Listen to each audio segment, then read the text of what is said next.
মা, ট্রেনের টিকিট কাটা নিলাম, কালকে নাকি যাইতে হবে বিদেশ। ভালো করে থাইকো মা, তোমার বেকার ছেলেটা চলে যাচ্ছে বিদেশ।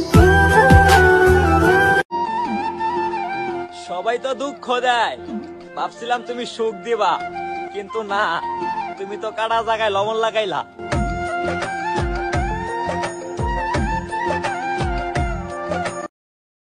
জীবনটা এমন হয়ে গেছে, শুধু চিন্তা আর টেনশন। এই বয়সে এমন হওয়ার কথা ছিল না। আমার একটু রাগ বেশি, যদি কখনো কষ্ট দিয়ে থাকি সহ্য করে নিও, আমারে কিন্তু ছাইরে দিও না। একটু অবুঝ আমি, ভালো কমবাসি না। কি লাভ এত স্বপ্ন দেখে, যদি শখের মানুষটাই থাকে অন্যের বুকে।